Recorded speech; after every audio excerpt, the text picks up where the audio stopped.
انسان کو جو صلاحیتیں دی اللہ نے، ان میں سب سے بڑی صلاحیت قوت بیان ہے. اس لیے انسان کو اہل منطق کہتے ہیں حیوان ناطق، بولنے والا حیوان. یہ اپنے آپ کو ایکسپریس کرنے کی صلاحیت. یہ تمام صلاحیتوں میں چوٹی کی صلاحیت ہے. دیکھیے ہمیں آنکھیں دی ہیں، حیوانوں کی بینائی ہم سے کہیں زیادہ ہے. ایسے حیوان بھی ہیں کہ جنہیں لائٹ کی ضرورت ہی نہیں، بغیر روشنی کے دیکھتے ہیں. یہ باز اور شاہین بڑی بلندی سے زمین پر پڑی ہوئی سوئی کو دیکھتے ہیں. سماعت ہمیں دی تو بہت سے حیوانات کو ہم سے بہت زیادہ سماعت دی. آپ گھوڑے پر سوار جا رہے ہیں، آپ نے کوئی آواز نہیں سنی، گھوڑے نے سن لی ہے، اس کی کنوتیاں کھڑی ہو گئی، اینٹینا کھڑے ہو گئے. سوار کو معلوم ہوا کوئی خطرہ ہے، اس نے تو کچھ نہیں سنا تھا. پھر کتنے حیوان ہیں جو سونگنے کی قوت ان میں کتنی زیادہ ہے، ہر شے کو سونگ کر پتہ کرتے ہیں یہ ہمارے کھانے کی ہے کہ نہیں. اصل صلاحیت جو انسان کی صلاحیت ہے وہ قوت بیان ہے. آپ کو معلوم ہے بڑے بڑے وکیل ایک پیشی کے 5 لاکھ روپیہ لے رہے ہیں. کیوں؟ ان کے اندر بیان کی صلاحیت زیادہ ہے، جو مقدمے کو خوبصورتی سے پیش کر سکتے ہیں. ورنہ وہی قانون پڑھنے والے جو ہیں وہ کلا وہ جوتی پٹخار سے پھرتے ہیں، کوئی ان کو پوچھتا نہیں. اسی طرح آپ کو معلوم ہے دنیا میں بڑے بڑے جو ڈکٹیٹر بنے ہیں وہ قوت بیان کی بنیاد پر بنے. ہٹلر کی فائری سپیچز اس نے کہاں سے کہاں اسے پہنچا دیا. لیکن اب ان چیزوں کو جوڑیے. الرحمن علم القرآن، یہ ایک جملہ بنا ہے، رحمان نے قرآن سکھایا. خلق الانسان، انسان کو پیدا کیا. علمہ البیان، یہ 3 ویلیوز ہیں جو 4 آیتوں میں آئی ہیں. آپ نے میتھمیٹکس میں یا ارتھمیٹکس میں پڑھا ہوگا ریشو پروپورشن کا قاعدہ، نسبت و تناسب. 3 ویلیوز دے دی گئی ہے، چوتھی تلاش کرو. وہ چوتھی ویلیو کیا ہے؟ دیکھو، اگر تمہیں کوئی قوت بیان اللہ نے دی ہے، اسے قرآن کو بیان کرنے میں صرف کرو. جیسے ہم کہتے ہیں کہ توپ سے مکھی نہیں ماری جاتی، توپ جتنی بڑی شے ہے وہ مکھی مارنے کے لیے تو استعمال نہیں ہوتی. تمہیں اللہ نے قوت بیان دی ہے، اسے صرف پیسے کمانے کے لیے استعمال نہ کرو، اسے لیڈری چمکانے کے لیے استعمال نہ کرو. اس قوت بیان کو اس قرآن کے بیان کرنے میں استعمال کرو. یہ جو نتیجہ نکلا ہے یہ ایک حدیث میں آیا ہے اور اس میں عجیب لطف ہے. الرحمن علم القرآن خلق الانسان علمہ البیان عن عثمان ابن عفان. وہی جو ہے قافیہ چلا آ رہا ہے. بخاری شریف کی روایت ہے، خیرکم من تعلم القرآن وعلمہ.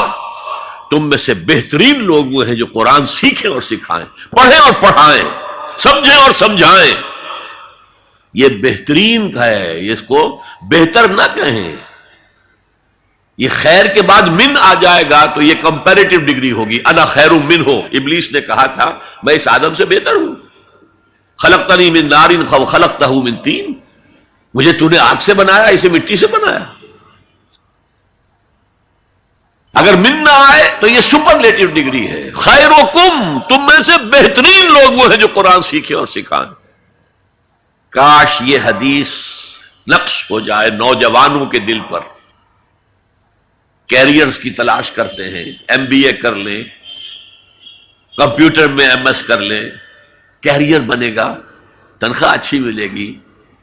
وہ سارا کچھ اس دنیا کے لیے، عارضی دنیا کے لیے، عارضی زندگی کے لیے ہے اور کچھ بھی نہیں. حضور فرما رہے سب سے اونچا کیریئر یہ ہے قرآن پڑھو اور پڑھاؤ. اور یہ تو ہمارے ذمے لگا کر گئے حضور. ختمہ حجۃ الوداع میں کیا کہا تھا؟ میں صرف تمہارے لیے تو نہیں بھیجا گیا تھا. وَمَا أَرْسَلْنَاكَ إِلَّا كَافَّةً لِلنَّاسِ بَشِيرًا وَنَذِيرًا. اے محمد، ہم نے آپ کو نہیں بھیجا ہے مگر ساری نوع انسانی کے لیے بشیر اور نذیر بنا کر.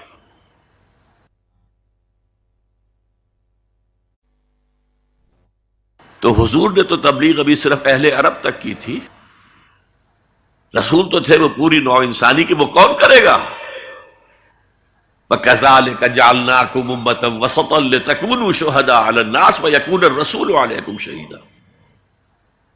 ہم نے تمہیں امت بنایا، کس لیے بنایا؟ خیر امت بنایا، امت وسط بنایا، درمیانی امت بنایا، ایک کڑی ڈال دی ہے۔ دیکھیے حضور سے پہلے رسالت 2 کڑیوں پر مشتمل تھی صرف، اللہ سے جبرائیل نے لیا اور وقت کے رسول کو پہنچا دیا، اب وقت کا رسول پہنچا رہا ہے آگے۔ رسالت 2 کڑیوں پر تھی، حضور پر آ کر جب رسالت اور نبوت کی تکمیل ہو گئی، ختم ہو گئے، تو تیسری کڑی لگ گئی، اللہ سے لائے جبرائیل، پہنچایا قرآن کو، حضور نے پہنچایا امت کو، اور امت کے ذمہ اب پہنچاؤ ایک ایک انسان کو۔ یہ ہماری امت کی حیثیت سے ذمہ داری ہے، اور چونکہ ہم نے یہ ذمہ داری بھلا دی اس لیے آج ذلت ہے، خاری ہے۔ کیا حیثیت ہے ہماری؟ 150 کروڑ کے قریب دنیا میں ہو کر کوئی انٹرنیشنل معاملات میں ہم سے کوئی رائے لیتا ہے؟ کسنمی پرست کے بھیا کیس دی، ہو کون تم؟ حالانکہ دیکھیں کتنا بڑا رقبہ ہے، سارے وسائل اللہ نے دیے۔ آج کی سب سے بڑی دولت مسلمانوں کے قدمے کے نیچے ہے، تیل کی۔ عزت نام کی کوئی شے نہیں۔ وہ تیل والے جو ہے ان کا مذاق اڑتا ہے، چاہے وہ شاہ فہد ہوں اور چاہے وہ امارات کے امراء ہوں، کوئی ان کی حیثیت ہے، کوئی عزت ہے؟ اس اعتبار سے کہ ہم نے وہ فرض منصبی چھوڑ دیا۔ ہمارا فرض تو یہ تھا قرآن پہنچاؤ، اور اس حد تک آپ نے فرمایا بلغوا عنی ولو آیۃ، پہنچاؤ میری جانب سے، اور یہ میری جانب سے یوں سمجھیے انگریزی میں اس کا ترجمہ ہوگا آن مائی بہاف۔ جو بھی حضور کا امتی قرآن پہنچاتا ہے وہ حضور کے بہاف پر پہنچا رہا ہے۔ رسالت حضور کی ہے جو تا قیام قیامت قائم رہے گی۔ نبوت محمدی آپ کے انتقال کے ساتھ ختم ہو گئی، رسالت محمدی تو جاری ہے، تا قیام قیامت جاری ہے، کوئی اور نبی اور رسول آنے نہیں۔ تو یہ ہے خیرکم من تعلم القرآن وعلم۔